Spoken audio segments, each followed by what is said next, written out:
Have you washed your hands? Yes. The left one or the right one? Both. I mean, you did touch Sam Altman.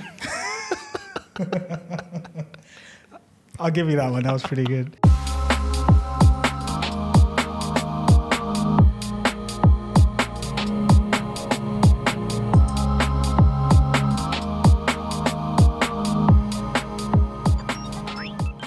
Yes, I did touch Sam Altman on the shoulder. Yes. Let's elaborate before it gets a bit creepy and weird. But yeah, let's get deeper into that conversation. So last week I was in Melbourne, and Tausif sent me a message on WhatsApp saying that there's an event that Sam Altman is going to be at, and it turns out, it was going to be like a couple of days from when I saw the message. So I was like, yeah, sure, I'll go and do it.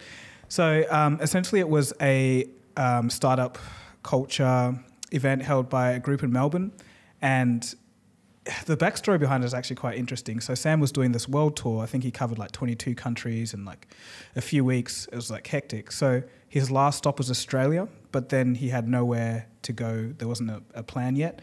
So essentially, this group found out about it. They reached out to a guy that knew his PR, and he's like, yeah, sure, I'll come down for it. So they only knew 8 days in advance, so they had to set up the attendance and get everything going in 8 days and organize all of that. And it was an actual massive turnout. So I guess I'll just tell the story. So first I get there, I'm actually with my sister at the time, and she got a ticket last minute, but then by the time she got her ticket, they were like, oh, maybe you have to wait a bit because there might be some people. So we're like, okay, whatever. It's Sam Altman. It's not going to be that many people. Who knows him? So I get up to the front desk and I'm like, oh, here's my ticket. And they're like, are you Dagogo? One of the guys. And I was like, yeah, sure am. I was like, oh man, like I watch your videos and everything. So he knew who I was. And then the guy next to him was like, I know you from somewhere. It's like Cold Fusion. I was like, yeah. So I get talking to these guys, and they're just talking about how they weren't meant to be there on the front desk either. It was kind of just a hodgepodge thing at the last minute. So end up going inside the main auditorium, and it's just the front row with the reserved seats, and then I'm at the first row, and there was like hardly anyone else, and I was like, oh, it's not going to be that many people. But then within like 10 minutes, the whole place is packed. Wow. And it turns out there was 2,000 people, and there's a line in the convention center, like outside, like for people trying to get in at the last minute. So my sister didn't end up getting in, and so many other people didn't as well. But it just kind of went to show that, you know, it was a big deal that he was coming to Australia. And it turns out just before he came to this event, a couple of hours beforehand, he was actually meeting with the Prime Minister. Wow. So the Prime Minister found out he was coming, and then after the fact was like, oh, you got to see me. So it was like, yeah, it was really wild. But anyway, so the actual event, actually just before that, I get handed this VIP thing for a meet and greet afterwards. Yeah. And I was like, this is crazy. I'm going to get to meet the guy. This is going to be nuts. Anyway, so he goes on stage, and they're just having some soft questions, Q&A, like what is his interests, what's he like doing, some of the cars he likes. But then it starts getting into more of the serious stuff and what he's been doing on this latest campaign when he's touring the world. And essentially he's just been saying he's been going around and asking people from different countries what they think of ChatGPT and how they can improve it. And there was some things that he'd never thought about, like, for example, the number of tokens it takes to write a message in Japanese is like 20 times more than English. It's like, okay, we've got to fix that. And, just other things about different languages and how that kind of works out for the benefit of the consumer. And then it got to like question and answer time. And a lot of people were asking, what do you see for the future? How can a startup in Australia kind of get on the scene of AI?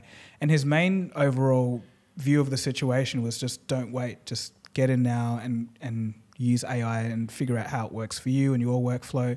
And he was extremely bullish on AI. He said that there's no doubt it's going to like fix climate change and like change all of medicine. He was like, yeah, that's a given.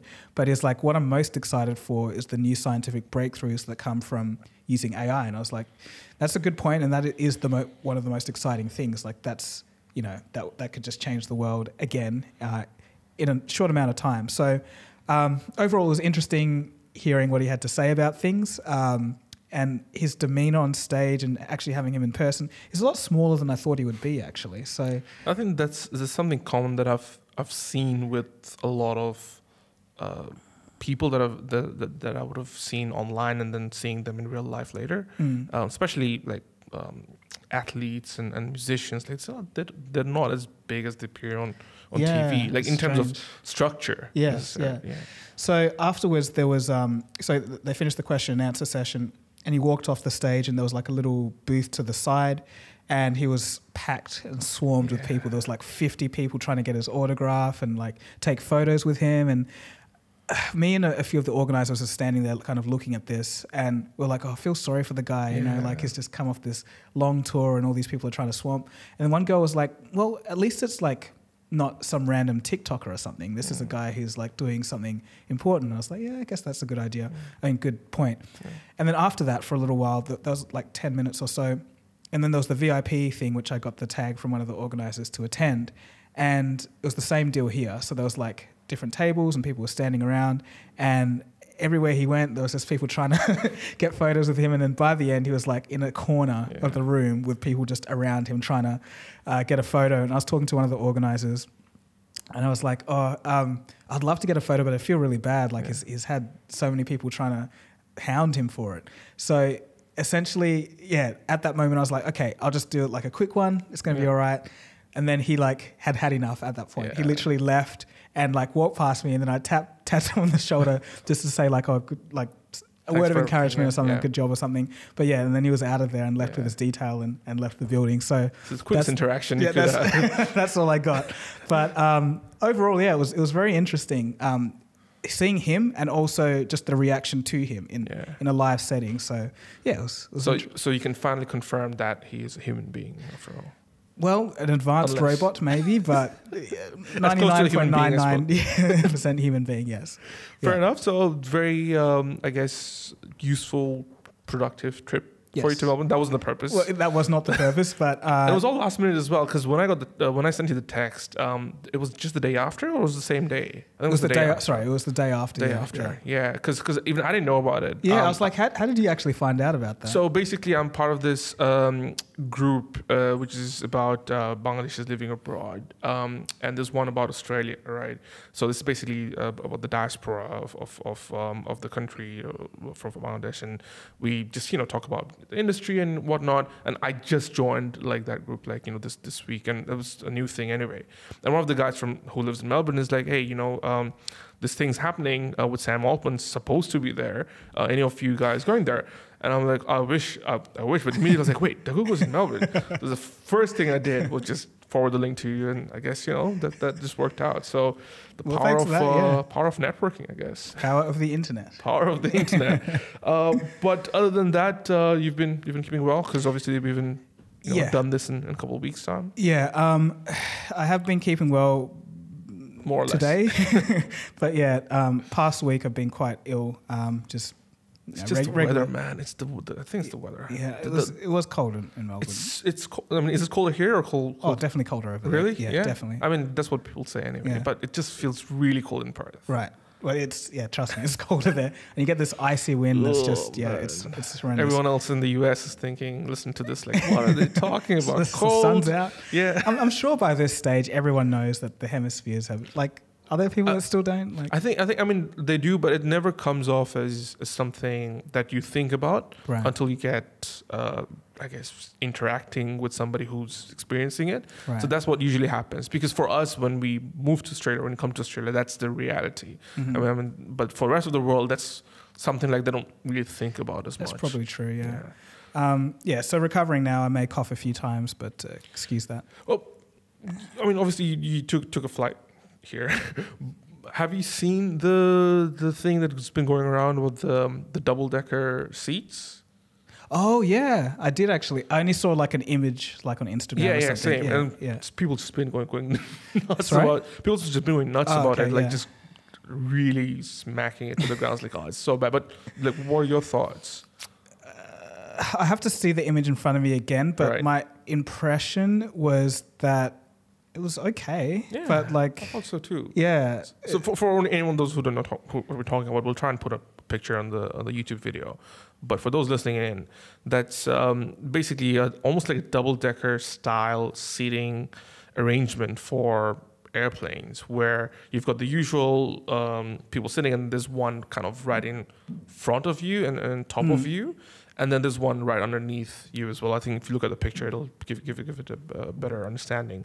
But yeah, that's what was just going around this week, and I was thinking, like it's not the worst idea in the world, but on the internet, everybody hated it. Well, 90% of the comments were just. But I think that's just the internet. Like anything that's different, they kind of destroy. We're going to talk about the internet. But before we move on, though, I did forget one point on the Sam Altman situation. So exclusive news here. You heard it first. Nowhere else in the world. Okay. Sam Altman was asked the question: if Elon Musk was to come back to you and want to take part in OpenAI again, would you work together? And it's like, definitely yes. So we'll see what happens. Because I was thinking like, maybe they had some bad blood or something, but it seems like they could get back together. So I mean, this is a good question, to be fair. Yeah. Especially after what he's been saying out publicly Yeah. and whatnot. So okay, I mean, the first course of action, it might be like, what have you done this week? Is the question that he asks Sam. So he'll have to be prepared for interactions like that. Other than that. This is actually a question that came from a community post we did on YouTube by at TJLen3157. Have you seen the Black Mirror stuff yet? Have you had a chance? Oh, yeah. You I've have. seen the first 2 episodes. I haven't. You haven't? I haven't had the time. Okay. Your thoughts overall? So I think I was thinking about this as I watched it. I think the situations that they put the characters in are amazing, like really good, well thought out. It's like, oh, that's an interesting concept. But I think sometimes the execution, especially in the first episode, like felt like some bits were a bit too long for what they were trying to explain. Sure. And the beats felt like a comedy, but it wasn't funny. Right. And it was just like this mismatch. Yeah. Kind of thing. And like it let it down a little bit, but I think the overall concept is solid. So it's a bit disappointing so far, but early days yet, so I got to keep watching, I guess. Oh, fair enough. Yeah. No, it's I'm yet to get into it. I've just got so many things on my list after Succession. So I'm still going, by the way. Sorry? Are you still going? Yeah, with Succession. We can't talk about it much because one person commented like every time, because he's like me. I forget the comment, but whoever commented is like me, where anytime something comes up about a show that you want to watch, you just tune off. Right. And it's like the amount of time Tausif brings up Succession, I think I have to stop listening to this podcast. So I'm not going to talk about it anymore because it's over. We'll talk about it off air. I did watch Spider-Man, which is brilliant. Braden was telling me about it. We were meant to watch all three of us together. But I haven't seen the first one. You've been to Melbourne.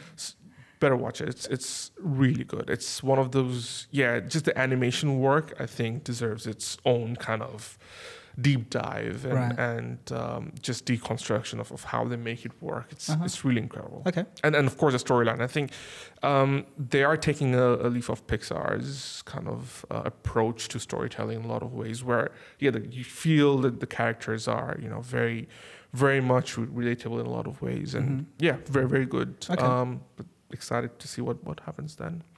Do you think Black Mirror will save Netflix? No? No.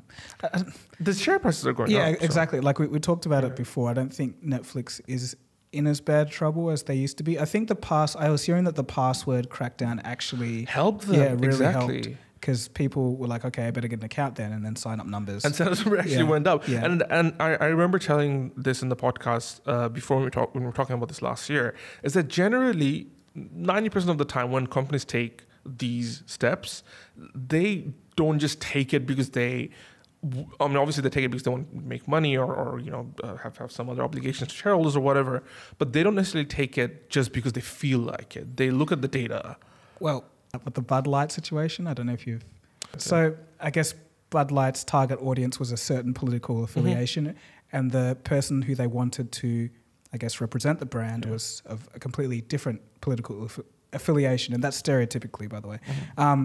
And that decision has cost them dearly, and their sales are still down. Because usually when people make a fuss on the internet, it's like, oh, we're going to boycott or whatever. It's like a blip. But this actually caused an issue. So. Yes, and generally speaking, again, like I said in the past as well, taking a side specifically is beneficial to a company.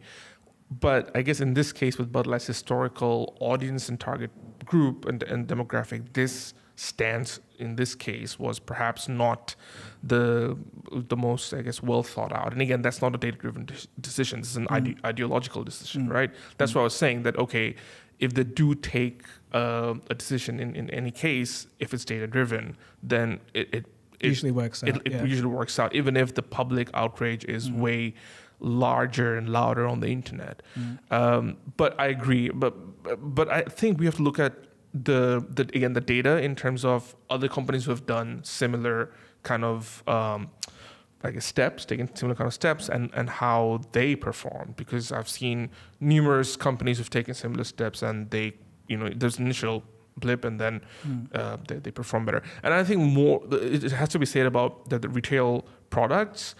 These companies are owned by multi-billion-dollar entities who have thousands of different portfolios targeting different demographics. So if one of their consumer brands fail a little bit, it really doesn't matter because ultimately you're probably thinking that you're consuming something else by someone else, but it's probably owned by the same parent company. I remember posting, I think 2010 on Facebook, like this massive graph called the illusion of choice, where it was like, every single like chocolate bar / snack company that you knew, like / soda company, and like it all just spread out from like a few different points. It was like 5 companies own the whole And apparently the biggest monopolies in terms of consumer brands in this case is apparently sunglass lens makers. Yeah, I was gonna do it like Luxottica. That brand. Is the brand. So I was going to do a video on that. That's actually, maybe I should do. And I think the other one is a zipper brand. Yeah. I think these two are the only ones who have very little competition and they're the biggest monopoly. And they provide for the entire world with so many different choices, or at least the illusion of choice in this case. Yeah. Sorry, I don't know how we got onto that, but continue. I don't know what I was talking about.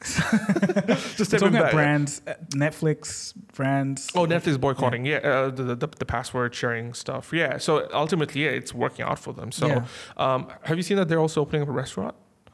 No. So in Los Angeles, they're opening up a restaurant called Netflix Bites, where they are bringing up basically the menu will contain foods from various popular food shows on Netflix, and they'll be made by chefs that are generally celebrities within those shows.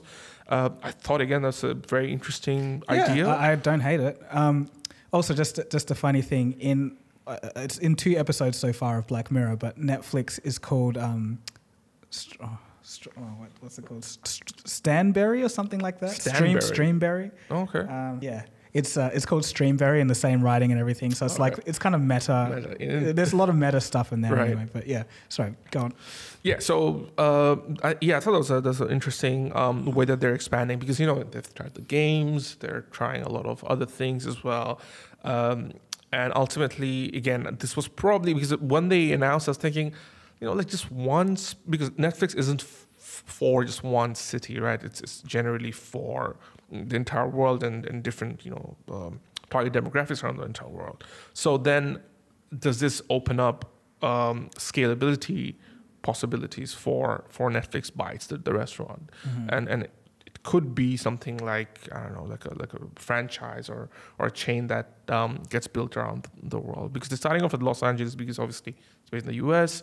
But it'll be interesting to see how they expand it from here on. Because with internet, it's just so much easier to do that. The Hot Ones TV show, like they sell hot sauce, right? Especially the ones that they use on the show itself.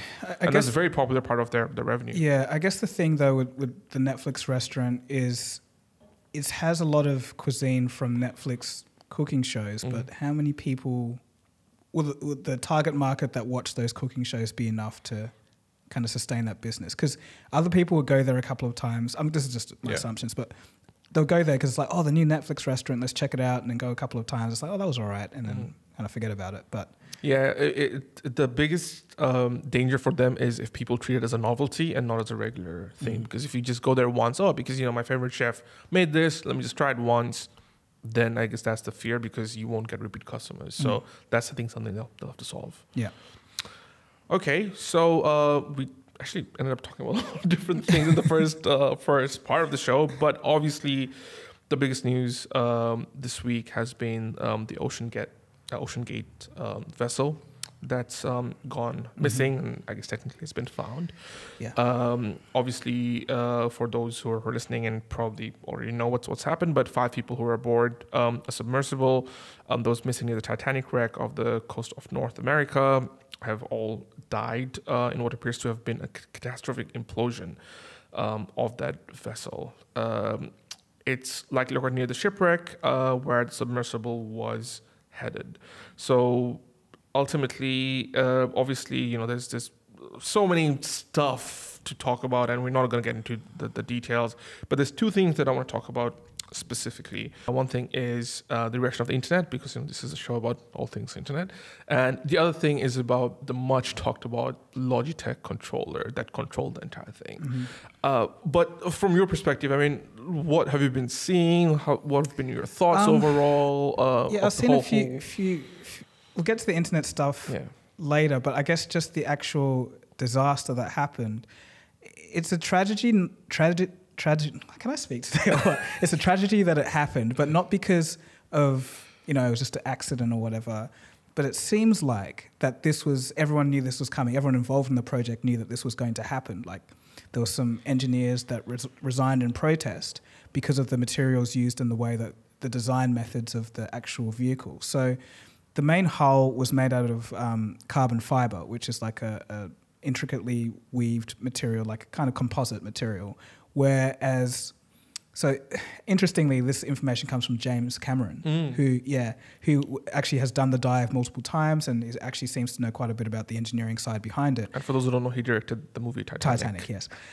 So he was saying that, and it is true, like you should have a hull that's like a uniform material, whether that's steel or titanium or something that's solid. But the problem with carbon fiber is when it gets under stress, it doesn't just crack or deform, it shatters. So at that depth of 4,000 meters, it's so there was concerns about that, and the CEO and the guy who was running this business was saying that, there's no need to go through all the regulations because they hold people back.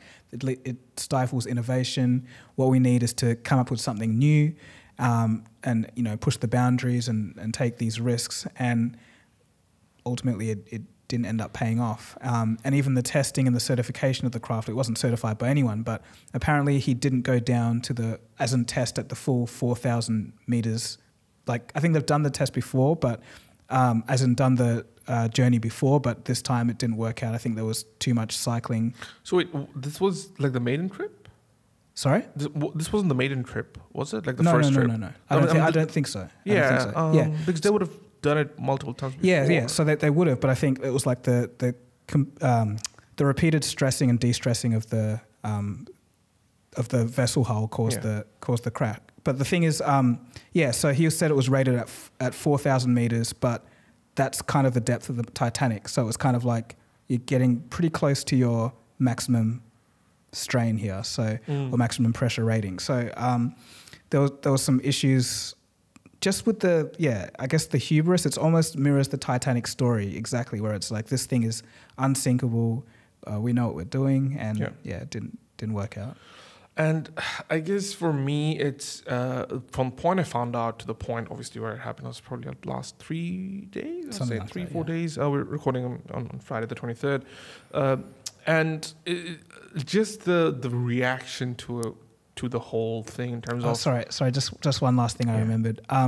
So this is early days, but it seems like the earliest indications of what happened is they had like a warning sensor that would go off when it was detecting that the craft was starting to crack or something was going wrong with the outer casing.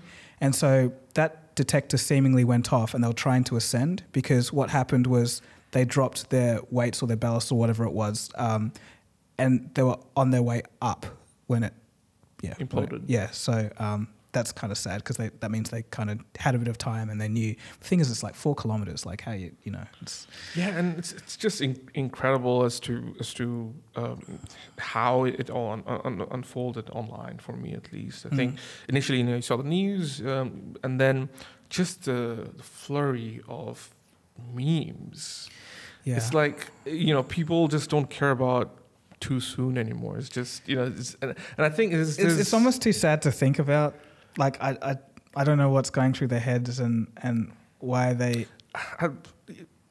Again, I'm not a psychologist or I'm not an anthropology expert, but it seems like there's a couple of things here. I think one, from again, this is from my perspective only, from what I've seen. It's because they're billionaires, isn't it? Exactly. Yeah. That's one, is that, that they're billionaires. And number two this was an unnecessary risk, is how many people put it, right? Is that they have all the money in the world and they're doing all this stupid stuff, according to them anyway, is that then why take that unnecessary risk to pay like $250K per ticket when, again, there's people in need of money. And I think and I understand the sentiment in terms of, okay, like, people are wasting money to do things that they don't need to do in a world where things are getting increasingly tough. And this almost is like a reaction.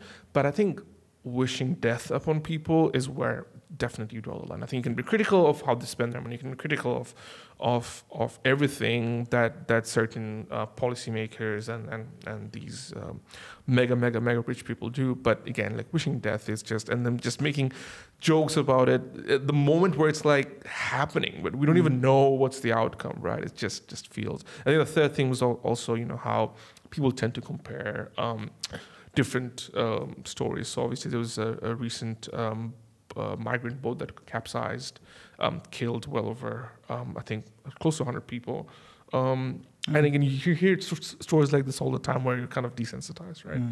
Because that didn't get much coverage, but this is like everybody's talking about it, right? So I think there's like three different angles, and I understand the angles, but it just feels like some people just celebrating it, which to me just feels just so off. And again, I don't know if it's just that's where we are. It's like when something happens, almost immediately the first reaction is, oh, let's just make a meme about it because it doesn't impact me. Well, that's it.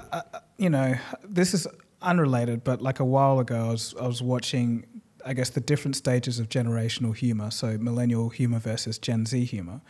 And a lot of, in that discussion, was the fact that because there doesn't seem to be much hope in the world right now, and life is hard financially, and people are feeling like, a little unsettled, like the only way to deal with tragedy or something bad happening is to just mock it.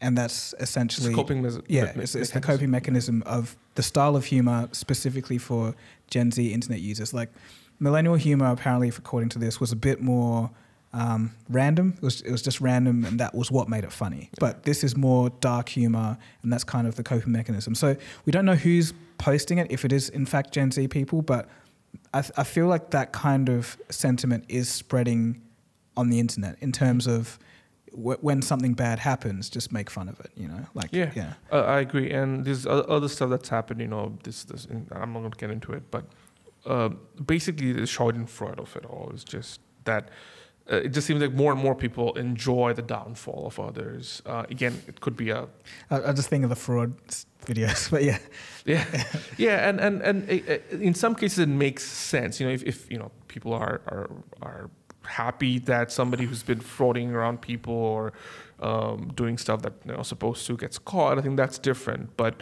in the case of somebody who's in the limelight and then they just slip, everybody's just ready to just pounce. I don't know.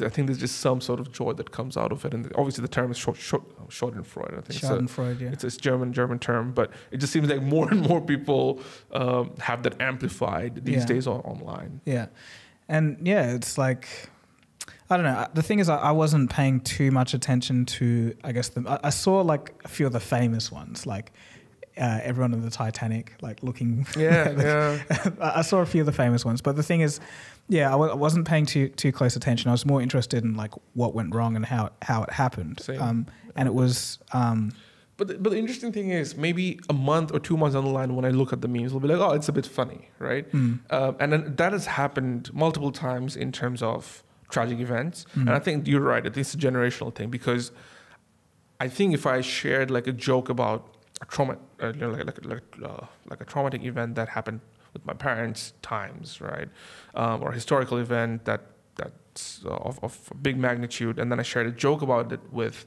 my parents or people from that generation, I don't think they'll still find it funny. Whereas for millennials, I think there's a lag time or like an appropriate time to make fun of something. And I think for Gen Z, there's none. Yeah. Like you're in the middle of the eye of the storm and yeah, let's make fun of the tornado. Yeah. No, I think that's true as well. It's just, I don't know. I don't think I understand. But just coming back to, and of course, have you seen The Simpsons? Yeah. There's a video about it. About how The Simpsons keep predicting all this stuff. And actually, they don't predict anything because most of it is actually fabricated. The stuff that you see online, like the Trump stuff, so they're all fabricated. That happened after the thing, but online people say they predicted 20 years ago. And of course, I think there's the thing about the likelihood of an event happening because they've done so many episodes that you're just increasing the surface area of possibilities. And I like as I was seeing The Simpsons, one of Homer going down to look. Yeah, and it's just and apparently it's like two guys and something like this happened in 1973. So apparently there was like a worldwide event where two guys actually went down, and and I think it was the biggest rescue mission of all time, like the lowest depth. I have to fact check this, but that was a big news back in 1973 of two guys going down, who were looking for the Titanic.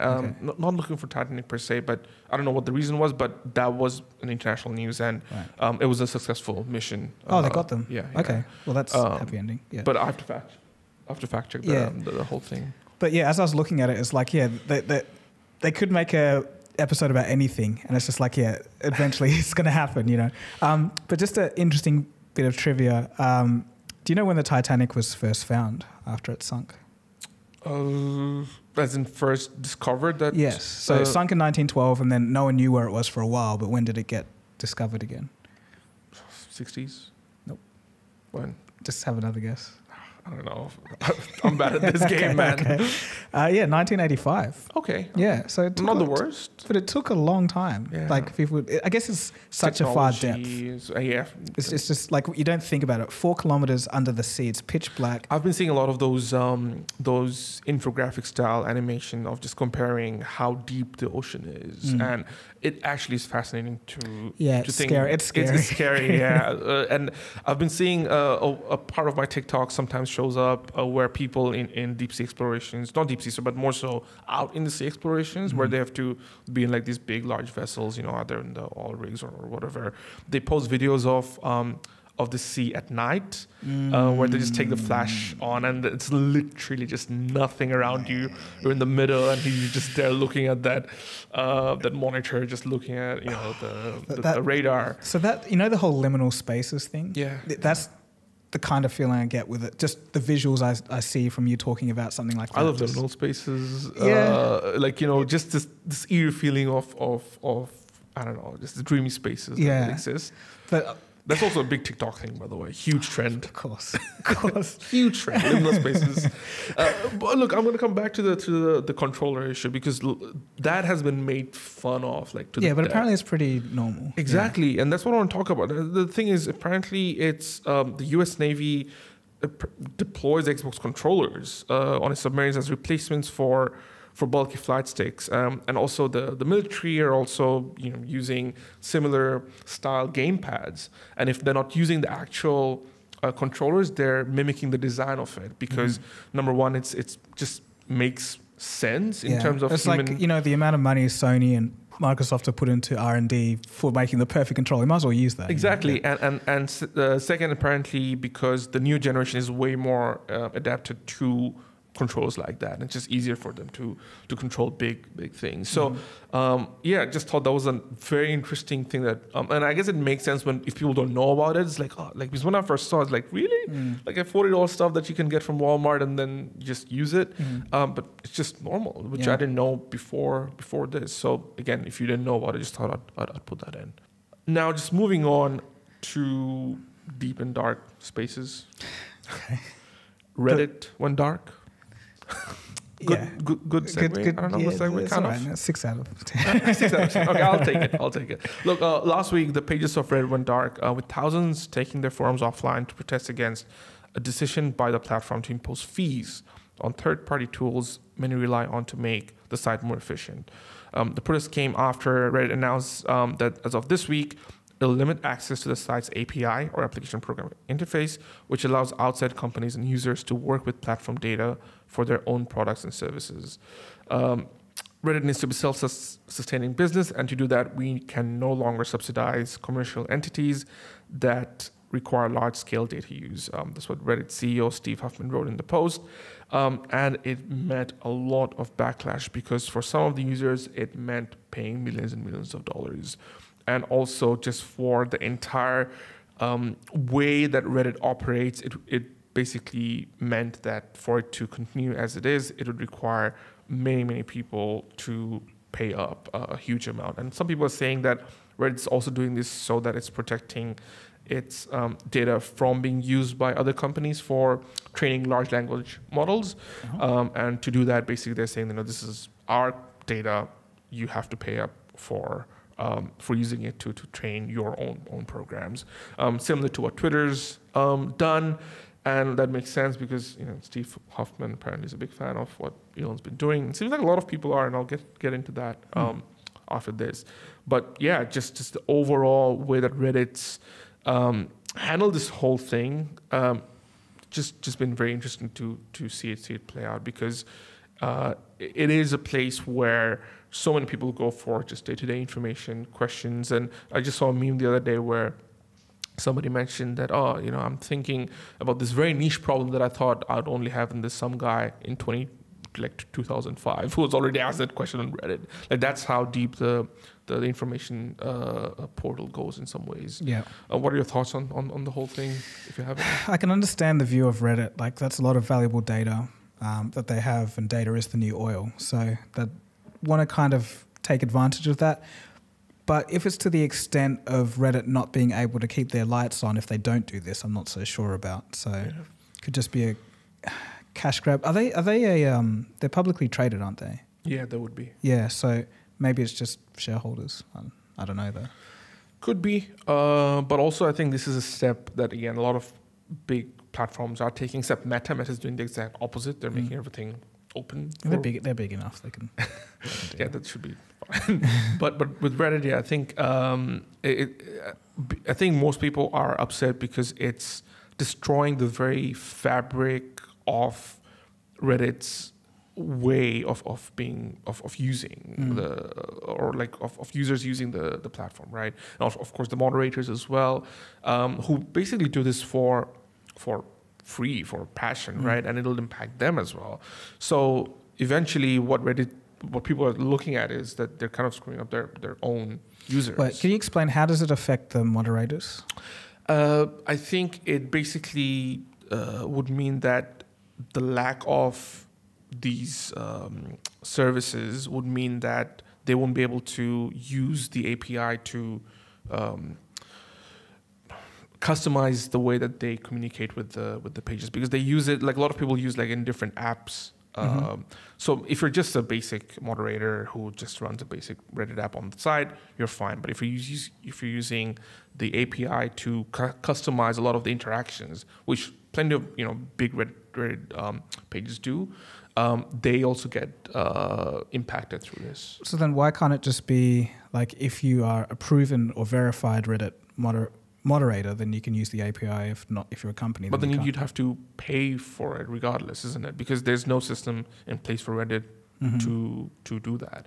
So I think one solution could be that. Yeah, sorry, I meant it as a solution. Oh yeah, of course, yeah, and I think that's what a lot of people were saying. In another podcast I was listening to, it's called the All In Podcast, where they were saying that they have treated, again, I think that's the future of content and content on the internet for these platforms, is how you reward the users and the user-generated data. For Reddit, it has so long lived off this quote-unquote free work of free labor of moderators, that now if you're screwing them over, you're basically losing the entire infrastructure of how Reddit operates. It's imagine if YouTube decides to do something similar, where it's like, no, we don't pay you to create, instead you have to pay us to be able to be on the site, right? That just destroys the entire structure of how YouTube works. So I think if Reddit doesn't figure that out, it just seems like they they would have some issues. But again, I don't know if it's one of those things where it's just minority people are being just too loud. And again, if it's a data-driven decision, because again, Steve apparently said in an internal memo that you just have to ride the I think that's storm. what got people angry. More angry because it got leaked, and people are just even more angry about it. But again, it just tells me that it's that they've made that decision, they're sticking with it, and perhaps they have some data to back up that decision. Again, but time will tell. We'll see. Other than that, you keen on a cage fight? I was hoping you would talk about this. This will be, if it goes ahead, this will be one of the wildest things. I would pay for it. I would pay for it as well. I would pay for it. Brandon, would you pay for it? Absolutely. How much are you willing to pay for it, Brandon? I'd pay $30. $30. Would you? Wasn't it 100 that the $100 per pay-per-view? Or maybe I'm just imagining that. But I would pay $100. But yeah, as much as I would pay, I'd probably go up to I'd probably go 100. Yeah, maximum 100 Australian dollars. If it's promoted really well, maybe. But I think it's just the fact of seeing two billionaires go at it, and everyone knows who these guys are. It's just like two of the most world's famous people that are the richest people that have these huge companies that, I don't know, it'll just be amazing to see. And I think Elon probably will lose. Man. I mean, he's not Mark's trained. Yeah, he's doing jiu-jitsu, whatever the hell he's doing. And and apparently he's won a few of these small tournaments as well. So I think it's bizarre that, and that was big news like maybe a month ago or something, or a little less. It's bizarre that Elon would be like, okay, I want to fight him. Yeah. And Elon... But I think Elon talks a lot of BS. So you think it's not ever going to happen? I mean, unless Elon trains. I mean, have you seen Elon's body? Yeah, exactly. He's not really fit. And he's older. I think he's older than Zuck. Yeah, he's definitely older than Zuck. Yeah. So, but some people are just literally going like some people who are into UFC and whatnot. They're actually analyzing the whole thing. They're going, Elon's got the body weight. He can use like this move to take over for Zuckerberg. And someone's like, no, Zuckerberg's got like, have you seen this clip where his he can throw a certain what they should punch? do is they should like feed all of that data into an AI and simulate it and see who would come out. But Sam Altman on the ring. Well, looking at the size of him, I don't know. But I think it's just so interesting. It's like living in this. What era would you call this? Like where everyone's yearning to see these two.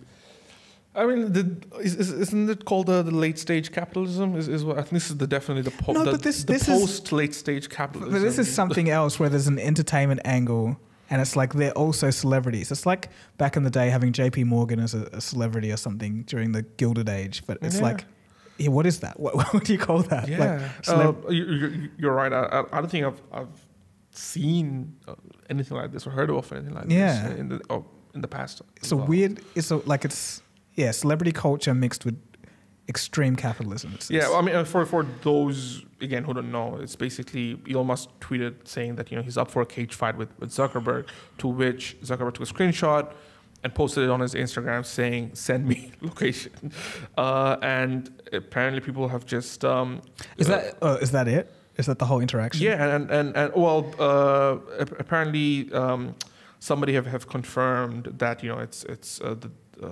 that a Meta spokesperson said that the story speaks for itself. That's all they said.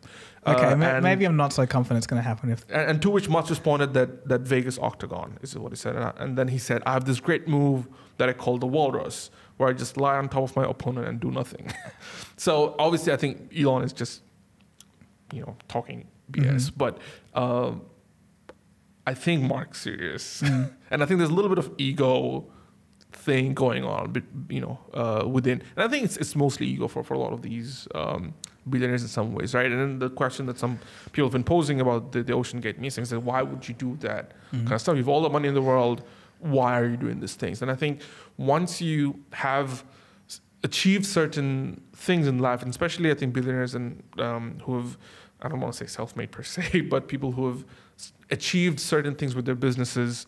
And have at least from their perspective, that they've reached certain milestones, they want to keep on exploring things. Because one of the guys, and Braden was mentioning who's aboard, the thing, he's apparently a living legend. Like he's the French explorer guy. Yeah, he's an explorer, right? Like he's gone to the bottom of the Mariana Trench and whatnot. Like some people have that innate thing within themselves, and for a lot of these billionaires, they are like people with a lot of money. They think that they just want to do things. That's almost like doing side quests. Yeah, like the thing is, like, think about it. If you've got like billions of dollars, what, like, a lot of people in, like, if they're middle class, upper middle class or whatever, it's like, oh, I'll buy a new house, I'll buy a car and everything, and that excites them. That's like really cool. But when you have $1 billion and you've had that for a while, it's kind of like you can buy anything that's nothing. So it's like, what more can you do? And like, then it starts to get to all these crazier and esoteric things because it's just searching for that. There's actually a thing, you haven't watched Friends much, have you? But there was this one, for those who have watched Friends, probably know what I'm talking about, but there was this one part in an episode where basically one of the characters, she meets this billionaire in a cafe that she was working at. And he basically... and it's gonna spoil the thing, but it's long. This came out like ages ago. But basically, she thinks after dating a while, she thinks that he's going to propose to her, right? Because this thing came out about him looking for a ring. So she thought that he was, spending all this money for this big ring. But turns out he wants to fight in, like become a full-on professional fighter. And he was spending all this money to build a custom ring where they can get in and fight, right? Right. But that showed, and the rest of the crew, they're like, oh, like he's gone mad. But for him, it's like, no, this is what I have to do. This is my life, and they eventually break up because he wanted to do this. So this reminds me of that. Like I think they captured that essence quite well. Thinking back about it, people do all that kind of stuff. Yeah, So this reminds me clearly of that. Like, that's pretty spot on. Yeah. But it's funny because Mark Zuckerberg's been talking up Elon. Have you heard his second appearance on Lex Fridman that came out very precisely the day after the Apple WWDC? I think that's what stole the headlines, though, him talking about the Apple Vision Pro and what he thought about it. But I didn't listen to the whole thing. So in part of that podcast episode, again, it's always interesting to hear them. But in part, he said that he's actually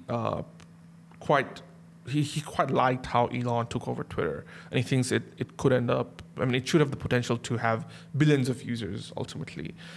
He says then the leaner take on Twitter, he thought that there were generally good changes. So big praise coming for Elon by Zuckerberg. So I don't know. Yeah, I haven't been following how Twitter's doing, like in terms of many things. So I don't know if he's right or not. Before moving into our AI corner, AI zone, I just want to talk about this whole Messi thing. I know you don't follow soccer as much or football as much. And I guess those who are listening in, I don't know if you do follow or not, but most of you are based in the US, so you probably would have heard a little bit about it. Do you know what's happened at all? No. Okay, so you know who Lionel Messi is. Of course, yeah. Okay, they're only one of the greatest players of all time. Apparently saying that in itself is a bit of a debate these days. Ronaldo. So I'm a big soccer fan, been following, since I was a kid. I play, I go for certain teams. But basically what's happened is Lionel Messi, he's pretty much won everything he has to win, right? At a club level in Europe, the World Cup. The World Cup. But in terms of club football, Europe's definitely considered as the grade A place to be, and he's won most of the almost all the things that he needs to there from his perspective. Now he at this age, this is the transfer season. He basically is moving to the US, which is not known for its soccer. It's got the MLS, which is the Major League Soccer league, and he's making a big transfer move. Now between that and Saudi Arabia, which also offered him huge amounts of money, he turned down close to $2 billion deal from Saudi Arabia to move to MLS for getting paid roughly, $54 million per season. So that comes out to I think over the course of the contract, definitely not $2 billion, right? So the interesting thing is part of that contract was actually funded by, not funded, but the contract will include things from Apple and Adidas. So Apple, they took over the broadcasting rights of the MLS.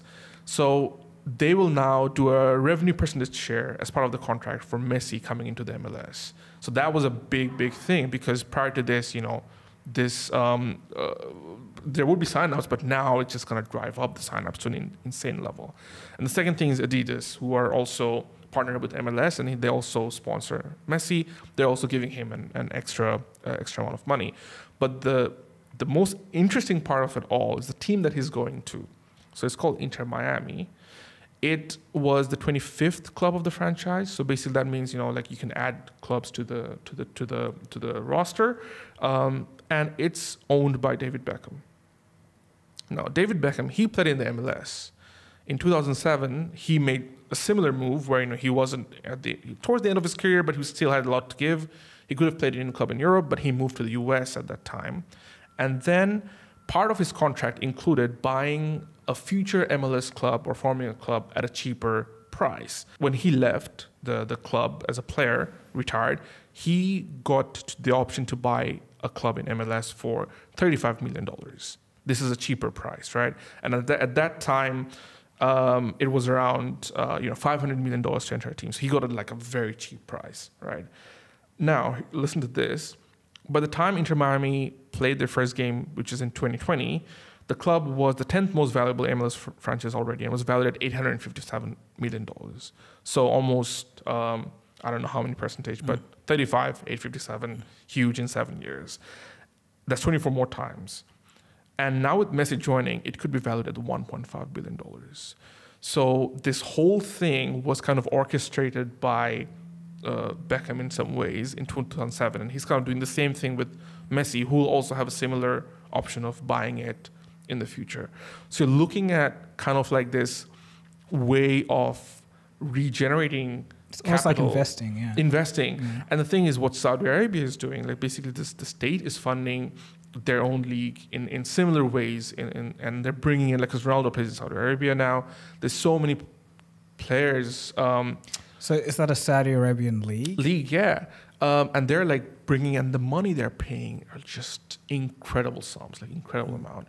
So it's this whole thing about sports washing and whatnot, but the business of soccer and football is, we thought that it's going to kind of come down after a lot of investments from private owners, but now state-backed clubs and leagues are popping up, and that's not the MLS, but there's so many things happening in there. I thought was very interesting business-wise.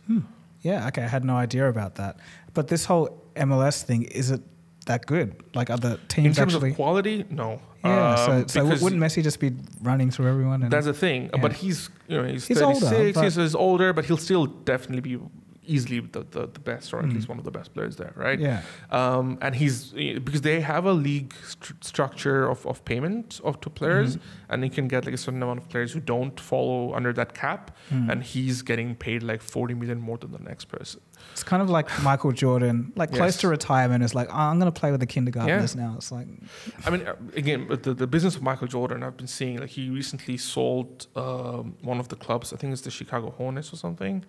Again, I don't follow basketball, so please excuse me if I'm butchering this information. But I was reading up on that, and he's made some insane profits. Right. He's a brand by himself. So. Yeah, like the Nike Jordan deals are just incredible.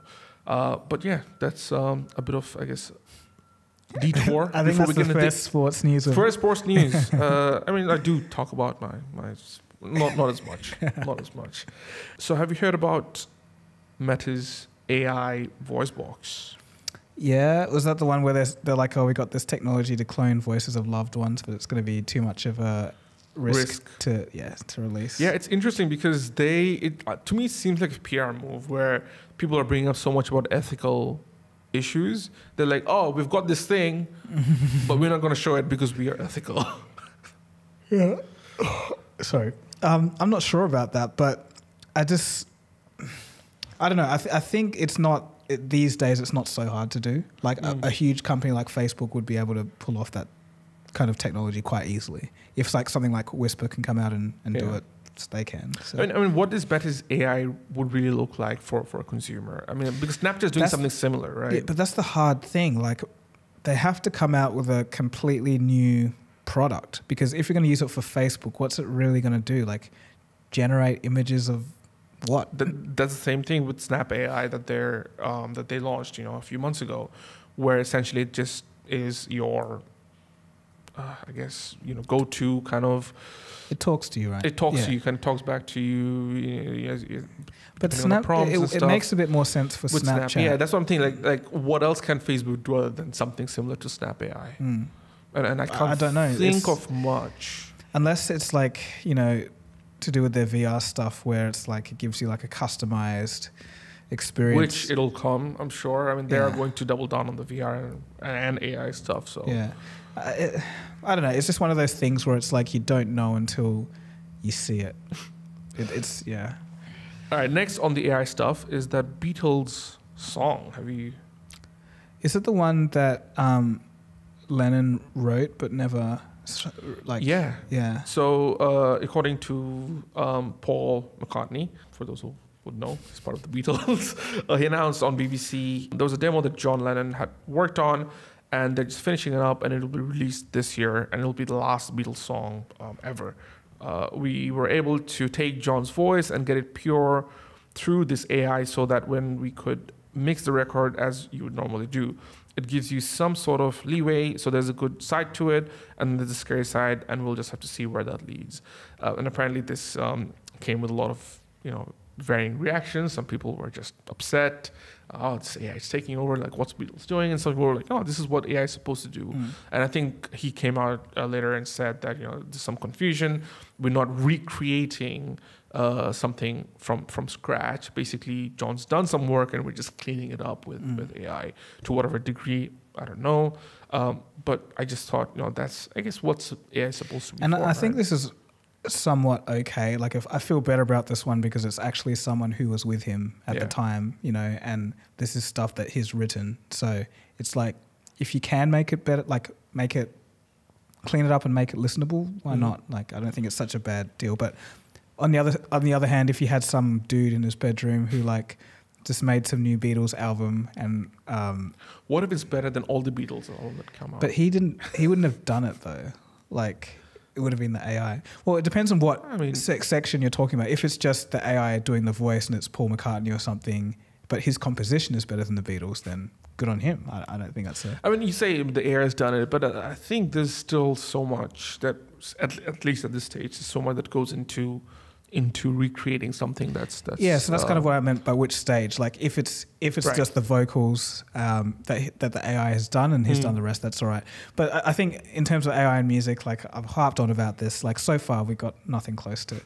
Like, and I honestly think that it's going to be a lot harder than people think. Right. I think it's going to be one of the last standing bastions. Like, you can get stuff that's 50 to 60% good maybe in a couple of years, but if you want to get something that is like, you can just press a button and it generates something that is as good as anything else, that doesn't sound like stock music, because there's a difference between stock music and well-produced music. And if you don't know what that difference is, like, it seems like, oh, that's easy, just make it better. But like, the amount of finessing you have to do to get to shape things and to get it to end up not sounding like stock music, that's a lot of work. And it's that extra 20% that I think AI would struggle with, because it's almost like, I don't know, it's hard to explain, but I just don't think it's going to happen soon.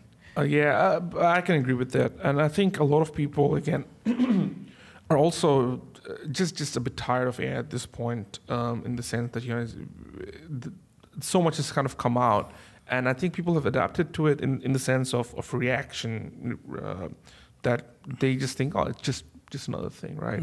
And it is true to some extent, but I think, I don't know, I'm still fascinated by it. Of course, and again, you remember when I said that some people are just not going to care? Yeah. I'm seeing that a lot. Right. Like, it's like, oh, there's been a few months where I don't see anything. Like, just the other day, I saw like a status update from a graphic designer who's very talented, and he was like, oh, like, I've been seeing all this AI stuff, but none of them have come close to a human. and I don't think it will. He thinks it's just, So this was for design or for design. what kind? Like graphic design or The status update was just about basic right?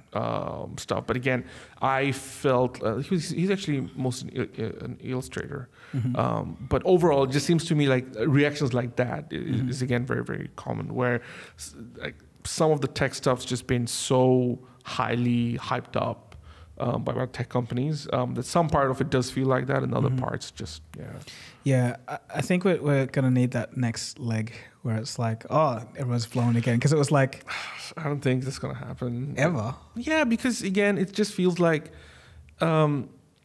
if you can't connect to it, I don't think it matters. Well, it's kind of like, you know, when that company first makes that special home speaker that can talk to you in real language, and it becomes popular, something like that. I think everyone will be like, "Wow!" Oh yeah, I think in terms of like a physical embodiment of it, or something that really, it's not groundbreaking, but it captures the imagination. You know? That's right. That's what I'm talking about. So something like that. It's kind of like, and I guess for us as creators and people who are very enthusiastic about the tech and what happens in the background, for us it's such a crazy leap that has happened over the last year.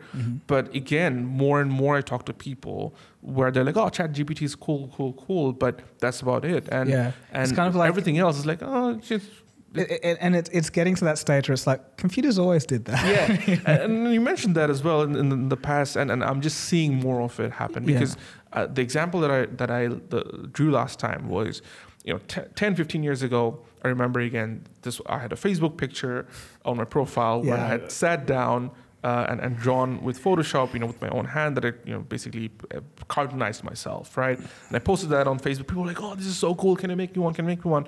And now, like with Lensa and whatnot, it's just like that. So the degree to which people are adapting to AI being normal, and because of the characteristics it has in terms of the output, people are just used to it already. Like, oh, it's just another thing.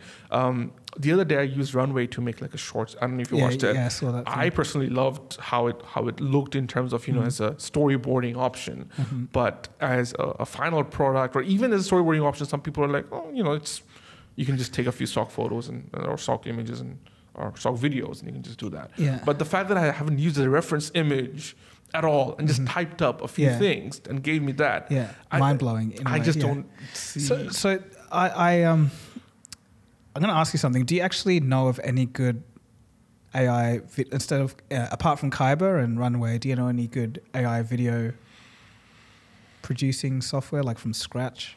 No, Runway's the one. I haven't used Kyber. I think you have for your music video thing. But I'm looking. That's the thing. I'm because Runway still has so much, because you can only output up to 3 seconds. That's the you problem. have to pay a lot. So to make a full-length short documentary or whatever, you'll have to pay thousands and thousands of dollars. It's not sustainable. No. So I'm just looking for what's it'll get there to a point. But yeah, right now it's just for quick internet, reels and again, because it's just easy consumable stuff, people can't connect to it, and they'll be like, oh, it's just another piece of piece of content that just spurted out kind of thing, right? Look, final part of the AI story today. Have you seen that AI can now predict your political affiliation just by looking at your face? I've heard over the years different AI systems.